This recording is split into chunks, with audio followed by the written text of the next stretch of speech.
Hello everybody and welcome to Storm Raids, and today I'm going to be wrapping up March, especially the March Mystery Madness. That's pretty much what I'm going to talk about because, well, most of the books that I read in March were for that. Even if I read middle grade books, they still, a lot of them fit. I read 29 books. I wasn't even meaning to read that many.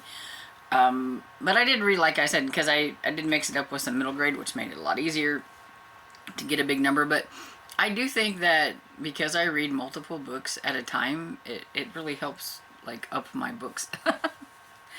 Anyway, so for March Mystery Madness, I read 22 books.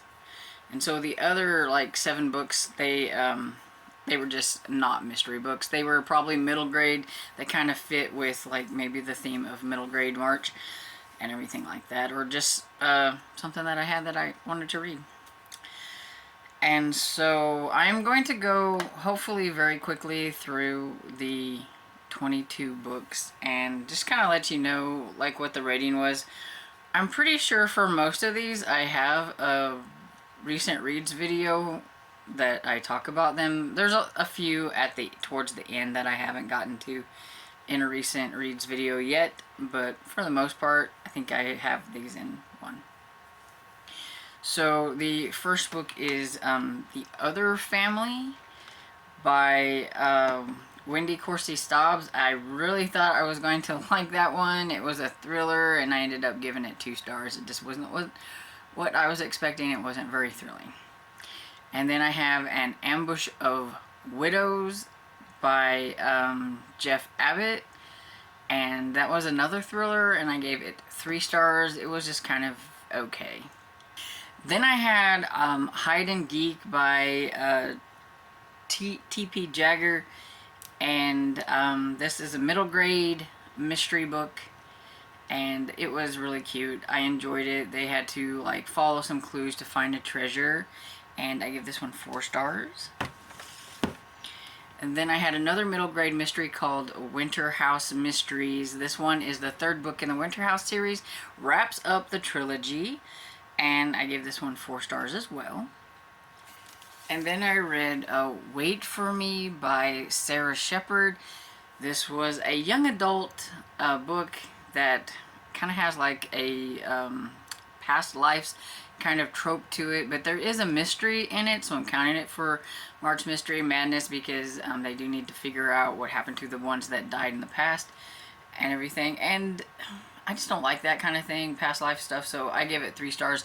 I do think other people might like it a little bit more than me.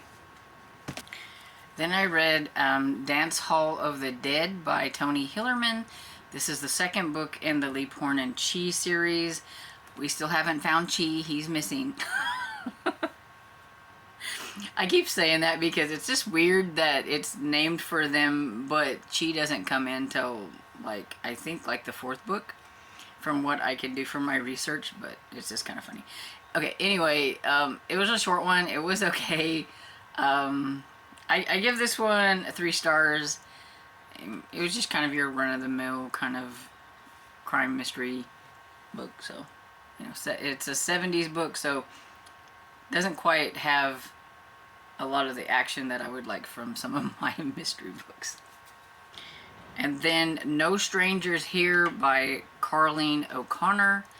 This is the 1st book in, I believe it is the County Kerry? I think it's the County Kerry.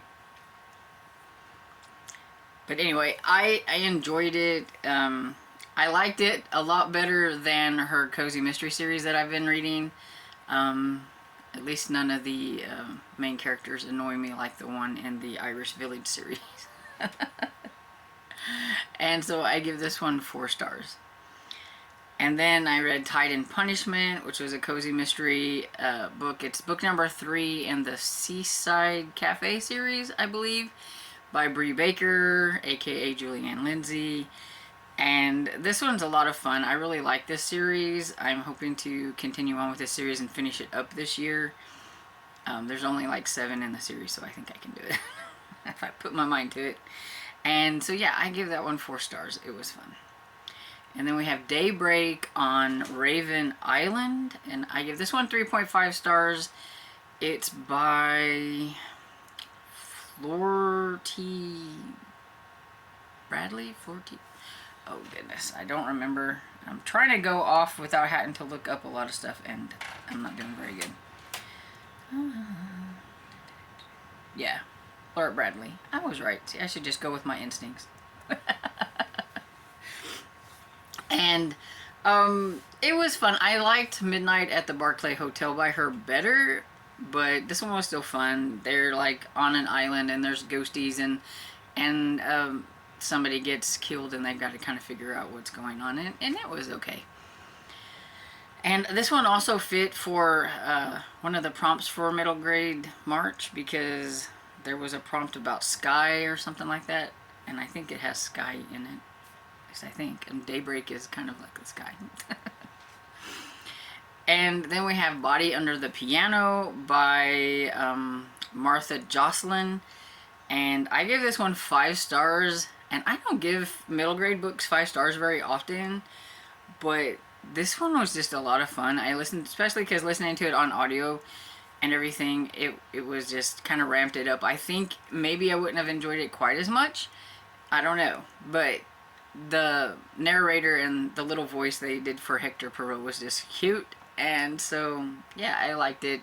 It's kind of like a young Agatha Christie type and mystery book. And so, yeah, it was a lot of fun. And pretty much, I think everybody that read this with me that I know about, so if you're not in the Discord and you read this book, let me know down below what you thought of it. But pretty much everybody gave it like 5 stars, like 4.5, 5 stars, you know, so it was a hit at least. So I'm glad about that. Then I have Murder on Morningside Heights by Victoria Thompson, and this is number 19 in the Gaslight series, and I gave this one 4 stars. Had a few things going in it that just isn't my cup of tea with the mystery or whatever, but other than that, I always love being with all the characters in this series, and so it's always going to get probably high marks unless something really horrible happens. But yes, it's turning out to be like probably my favorite historical mystery series. And then I have A Sinister Revenge by Deanna Raybourn, which I gave 3.5 stars to. It's the lowest I've ever gave a Veronica Speedwell book. I just did not like it. It was super slow to me. I didn't care for what was going on. I did not like Veronica in this book. And that is why it's been bumped down to, you know, down farther on my favorite historical mysteries. And Gaslight's been bumped up. And then I read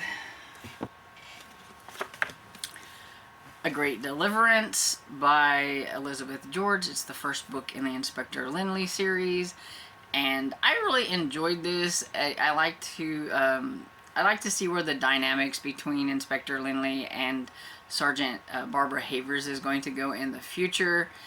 I know a bit about this series because I watched the shows a long time ago, and I've decided to I think I'm going to watch the show after I read one of the books, just to kind of see what the differences are in them and everything. So I have watched the first one, and yeah, there was quite a bit of differences, but it kind of held true to the story at the same time, so I thought that was pretty cool.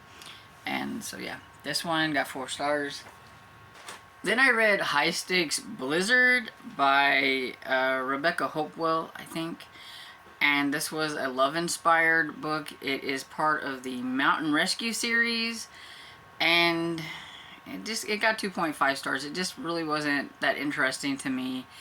I don't do well, I don't think, with a contained location, especially for a romance, and it was a second chance romance, and so like it didn't feel very romantic. It didn't feel like anything was really involved within the romance or anything. I mean, even though it's an inspirational, and I know there's not going to be like a whole lot, it just didn't feel like, I've read inspirational romances before and it just did not feel romantic or anything to me. And even though it had a lot of action in it, it was quite boring. So Then I have Whine and Die in New Orleans, and this one is by Ellen Byron. I gave it 4 stars. It is the second book in the Vintage Cookbook series by her, and I found it to be a lot of fun. I like my cozy mysteries, and yeah, this series kind of has, like, I think to me, like the perfect blend of, like, it's kind of funny and then the mystery and everything. Sometimes the main character, like in the first one, the main character annoyed me a little bit. She didn't quite annoy me as much in this one, so I'm hoping that's a good thing, and then I'm going to start liking her a lot more. But I like everybody that surrounds her and everything, and that's what makes it really good to me. Okay, then I have The Treasure Test, which is the second book to this, Hide and Geek. It's the second book in the Hide and Geek series, and it just came out, I think, in February, maybe? I think. But it just recently came out, and I wanted to keep up on this series so that I don't lag behind. That is one of my goals. And so I went ahead and listened to this one, and I gave it 4 stars. It was kind of similar to the first book with a treasure hunt and everything, but it was still different enough to be pretty good. And I didn't say, but it's by T.P. Jagger, I believe. And I gave it 4 stars. Then I have Of Manners and Murder by Anastasia Hastings. I gave this one 4.5 stars. It's the first book in the Dear Miss Hermione series. And it's a historical mystery set in, I think, 1885 in London, England. And this one was just a lot of fun. I think I recently did a recent reads over that, so I won't say too much. But yeah, it was cute. It has the potential to be on my list of favorites, I think, because the first one was just a lot of fun. So if it continues to stay that way, and it's a cozy, kind of a cozy historical mystery, and I like that whenever the historical mystery can be light and fluffy and fun and not be completely dark like a lot of the historical mysteries that I read. And then the next one I have is The Black Echo by Michael Connelly. I really like this one. I give it 4 stars. I picked this one as like kind of a buddy read if anybody wanted to read it with me. If you're not in my Discord and you did read it, let me know what you thought about it down below. But not as many people jumped on this one as they did the middle grade one. And so, Amy that's in my Discord, we both really enjoyed this one and thought it had some humor and things. And it did have a nice little twisty there at the end that I didn't see coming, so I liked it. So I have, next is The Vicious Vet by M.C. Beaton. It is the second book in the Agatha Raisin series, and I thought this one was quite enjoyable, and it's very short. I like short ones sometimes. It was kind of refreshing amongst the really big, thick ones.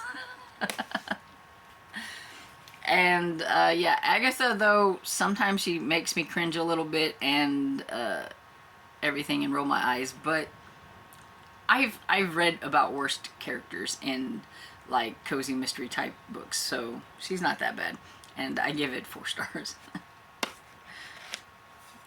Then I have Murder in the Bowery by Victoria Thompson. This is the 20th book in the Gaslight series. I can see the light at the end of the tunnel. There are 26 books in this series, and I am on 20, so I am going to make it through this series by the end of this year, so that's exciting. And I hope it's not finished, though, because it can just continue on, but I'm going to catch up. And I like this one a lot better than I did number 19, and so I give it 4.5 stars. And I just really like being with Frank and Sarah and Maeve and the mother, Frank's mother, and all of them. They're a lot of fun. And Sarah's parents too.